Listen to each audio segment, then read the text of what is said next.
Important characteristics होते हैं, कुछ फीचर्स होते हैं पार्टनरशिप के, उनको समझ लेते हैं। जैसे कि पहला, 2 और मोर पर्सन्स।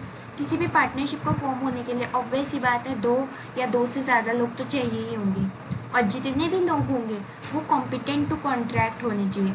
कॉम्पिटेंट टू कॉन्ट्रैक्ट का क्या मतलब है? जो इंडियन कॉन्ट्रैक्ट एक्ट 1872 है उसके मुताबिक सब लोग कॉम्पिटेंट टू कॉन्ट्रैक्ट होते हैं। सब लोग जो है किसी कॉन्ट्रैक्ट में एंटर कर सकते हैं, सिवाय 3 तरह के लोगों के।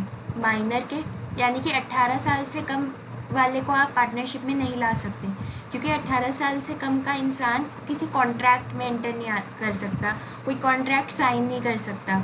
पर्सन्स ऑफ अनसाउंड माइंड, किसी को कोई बीमारी है, कोई मेंटली अनस्टेबल है मेंटली, वो नहीं आ सकता। Persons disqualified by any law, कुछ लॉज के मुताबिक अगर कोई डिस्क्वालीफाइड है, किसी कोई क्रिमिनल वगैरह टाइप का है, इस टाइप से कुछ इंडियन कॉन्ट्रैक्ट एक्ट में बहुत सारे क्लॉजेज हैं, बहुत सारे आर्टिकल्स हैं जिसके अंडर वो पूरा उन्होंने समझा रखा है कि कौन कौन डिस्क्वालीफाइड होते हैं बाय लॉ।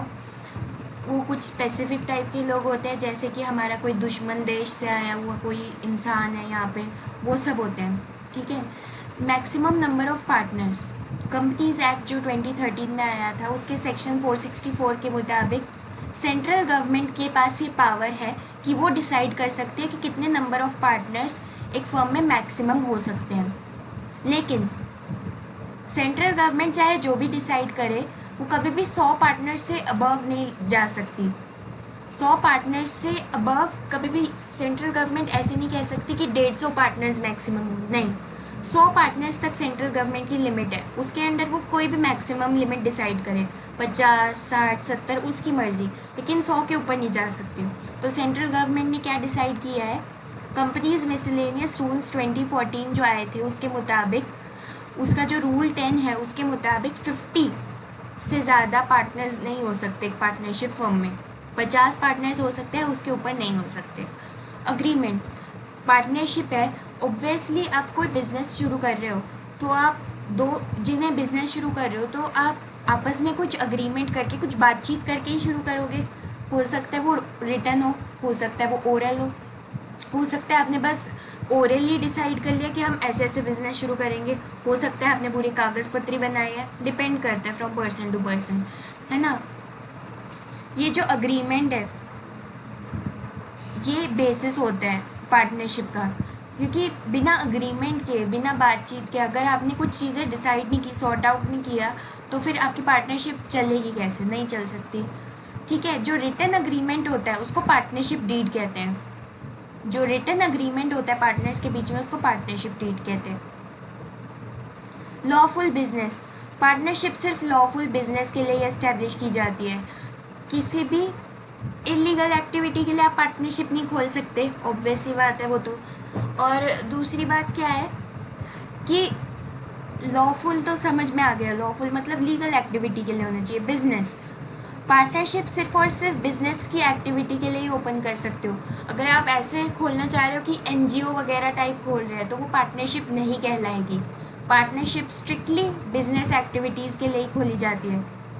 अगर आपने कोई धर्मशाला टाइप खोलना है लोगों की भलाई के लिए तो वो पार्टनरशिप नहीं कहलाएगी।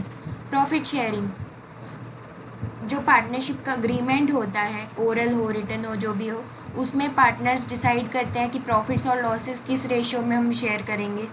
ज़रूरी नहीं होता कि हर पार्टनर शेयर करे ही करे लॉसेस। अगर एक स्पेशल, कई बार ऐसा अग्रीमेंट वो बनाते हैं जिसके अंदर वो लिखते हैं कि एक पर्टिकुलर बंदे को एग्जेम्प्ट कर देते हैं फ्रॉम शेयरिंग लॉसेस, मतलब उस बंदे को एग्जेम्प्ट कर दिया, मतलब उसको छूट दे दी, उसको लॉसेस नहीं शेयर करने पड़ते, उसको जो घाटा है उसका हिस्सा नहीं भरना पड़ता, उसको सिर्फ और सिर्फ प्रॉफिट्स में ही होता है। तो ये तभी हो पाता है अगर पार्टनरशिप की जो भी डीड है या अग्रीमेंट है उसमें ये मेंशन्ड हो स्पेशली। ठीक है। तो ऐसा हो सकता है, ये पॉसिबल है। Business can be carried on by all और any of the partners acting for all, इसको म्यूचुअल एजेंसी भी कहते हैं। क्या मतलब है इस बात का ज़रा ध्यान से समझना। जो बिजनेस है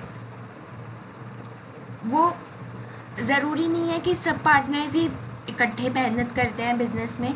कई बार पार्टनरशिप में ऐसा भी होता है कि कुछ लोग जो होते हैं वो बूढ़े होते हैं, वो काम नहीं कर पाते, तो ऐसे केसेस में वो लोग जो होते हैं वो स्लीपिंग पार्टनर्स होते हैं।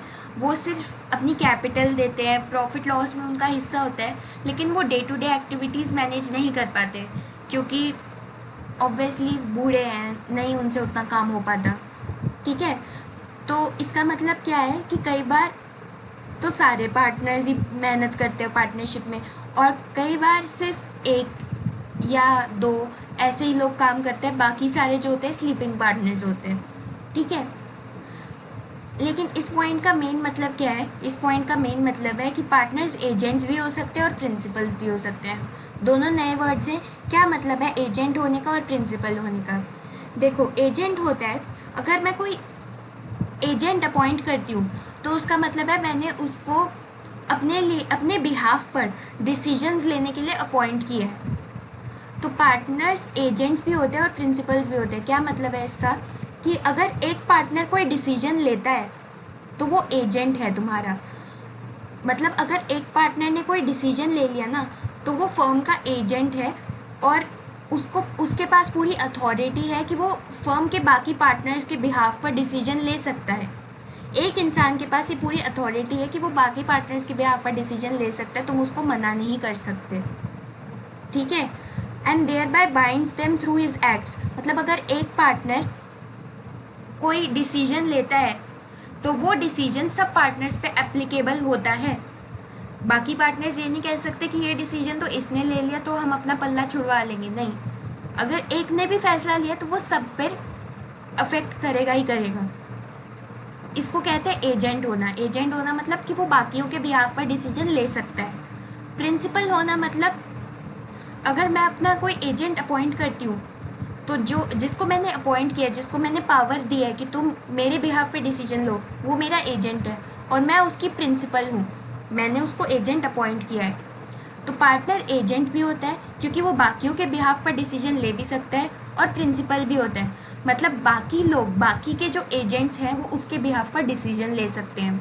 सिंपल सी बात अगर आम भाषा में बोले तो क्या है कि पार्टनर्स जो हैं वो, एक पार्टनर बाकी सब पार्टनर्स के बिहाफ पर डिसीजन ले भी सकता है, और दूसरी बात, बाकी सब पार्टनर्स उस एक पार्टनर के बिहाफ पर भी डिसीजन ले सकते हैं।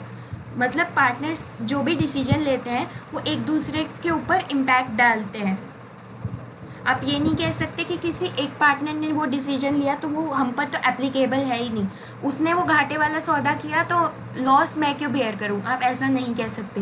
वो जो एक्ट करेगा दूसरा पार्टनर वो आपके ऊपर एप्लीकेबल है, आप जो उस करोगे उसका जो भी इम्पैक्ट होगा वो उसके ऊपर एप्लीकेबल होगा। ये सिंपल सी बात है। कुछ केसेस होते हैं हालांकि जिनमें सब पार्टनर्स की रजामंदी, सब पार्टनर्स की जो कंसेंसस है वो बहुत इंपॉर्टेंट होता है। वो क्या होता है वो आगे देख लेंगे, हम बात करेंगे।